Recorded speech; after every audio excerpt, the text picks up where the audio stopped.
Welcome to This Explainer. Today, we're unpacking the truly unprecedented timeline of Donald Trump. We're going to trace the path of his sprawling business empire and, of course, those two non-consecutive presidencies. We're letting the hard facts, the historical record, and the actual figures be our guide to really understand a figure who has fundamentally reshaped American politics. Let's get right into it. Okay, here's our roadmap for today. We'll be covering his business and media empire, the first presidency, elections and legal challenges, the second presidency, and finally, rhetoric and public image. Section 1, Business and Media Empire. Now, you probably heard the famous story of the self-made billionaire who started out with just a small loan of $1 million, right? Well, the financial records actually point to a different figure, $413 million. That's the inflation-adjusted amount he received from his father, Fred Trump's real estate empire. And that massive foundation is what he used to build the Trump Organization and his own brand, ultimately leaping from the outer boroughs of New York straight into the incredibly high-stakes world of Manhattan real estate. What's kind of wild to look back on is his highly fluid political identity early on. I mean, back in 1969, he was a Republican. Then he shifted to the Reform Party in '99 for a brief presidential run, became a Democrat in 2001, then an independent, before finally settling back in with the Republicans in 2012. It's a fascinating history of shifting affiliations that happened way before his populist rise secured the Republican nomination in 2016. But, before he could win the presidency, he really had to win the living room. Hosting The Apprentice for over a decade, from 2004 to 2015, did something absolutely crucial. It completely remade his image into this super rich, highly decisive chief executive for millions of everyday Americans. Those licensing deals and, of course, that iconic "you're fired" catchphrase, they were just essential in broadcasting his billionaire persona nationwide. It basically laid the entire groundwork for his outsider political campaign. Section 2, The First Presidency. 234. That is the total number of federal judges he appointed during his first term alone. And crucially, this included 3 Supreme Court justices, Neil Gorsuch, Brett Kavanaugh, and Amy Coney Barrett. This absolute wave of judicial appointments fundamentally shifted the ideological balance of the federal courts and the Supreme Court itself squarely to the right. That's a legacy that will heavily impact American jurisprudence for literally decades to come.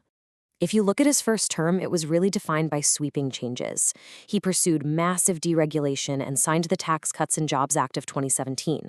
On the global stage, he pushed a strict America First policy, which meant pulling out of the Paris Agreement and kicking off a heavy trade war with China. Domestically, his administration built or replaced 365 miles of border wall. And of course, they faced the totally unprecedented challenge of the COVID-19 pandemic, rolling out the massive CARES Act stimulus, even as his messaging during the crisis sparked widespread intense debate. The big takeaway here? This was a presidency that deliberately disrupted traditional norms. Section 3, Elections and Legal Challenges. So, after his election loss to Joe Biden in November 2020 and his efforts to challenge those results, the nation watched the January 6th Capitol attack unfold in 2021. Fast forward to 2023, and he was facing multiple indictments.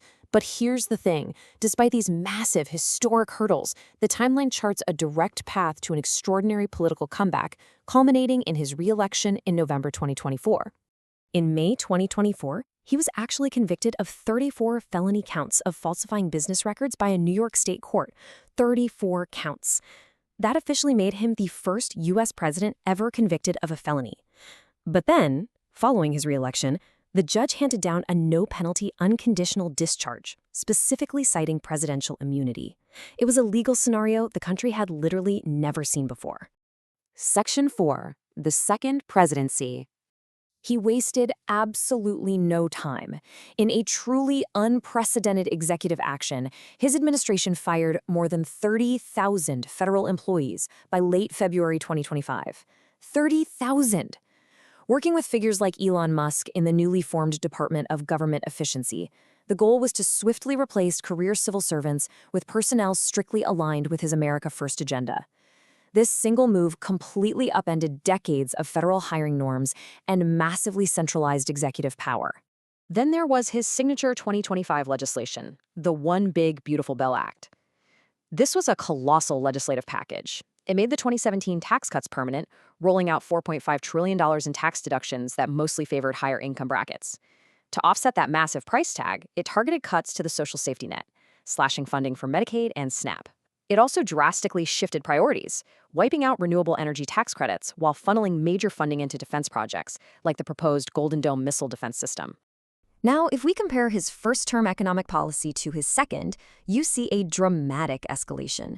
During his first term, he used targeted tariffs, mostly against China, to force trade renegotiations. But the second administration? They rolled out global tariffs, hitting almost every country, allies and adversaries alike, at the highest levels we've seen since the Great Depression. It immediately spurred market volatility and ushered in a new era of intense economic nationalism. His second-term foreign policy also utilized significantly more aggressive, hard military power.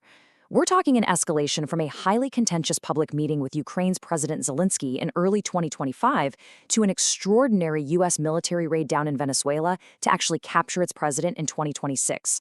This aggressive posture then peaked in February 2026 when he authorized joint U.S.-Israeli airstrikes on Iran, directly sparking the 2026 Iran war.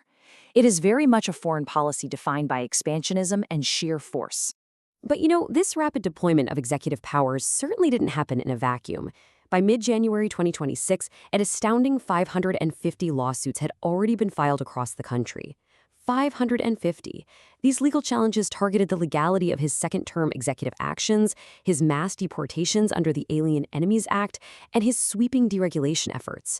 It really highlights this massive, ongoing clash between the executive branch and the judiciary. Section 5. Rhetoric and public image. His distinct approach to governance didn't just win him elections. It birthed an entirely new political ideology known as Trumpism.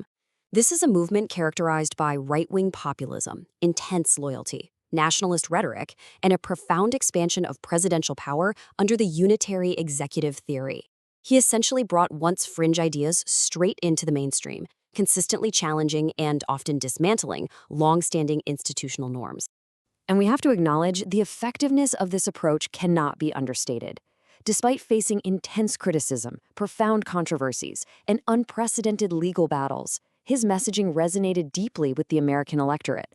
In 2024, he secured not just the Electoral College, but the popular vote as well, winning 49.8% compared to Kamala Harris's 48.3%. It was a remarkable testament to his enduring grip on a massive segment of the country. However, to fully understand the scope of this explainer, we do have to impartially note the historical data regarding his relationship with the truth and the press. Scholars and fact-checkers consistently highlight an unprecedented volume of false statements, telling over 30,000 in his first term alone. Furthermore, his second term saw aggressive federal actions taken against the free press, utilizing government agencies to investigate media outlets critical of his administration. Historians point to this dynamic as a significant departure from traditional democratic practices. Which brings us to the ends of our roadmap today. I want to leave you with this final thought to ponder. As the 47th presidency continues to unfold, how will this unprecedented expansion of executive power and departure from historical norms alter the long-term future of the American Republic? The history of this highly complex and polarizing figure continues to be written every single day. Thank you for joining me on this explainer, and keep questioning, keep learning.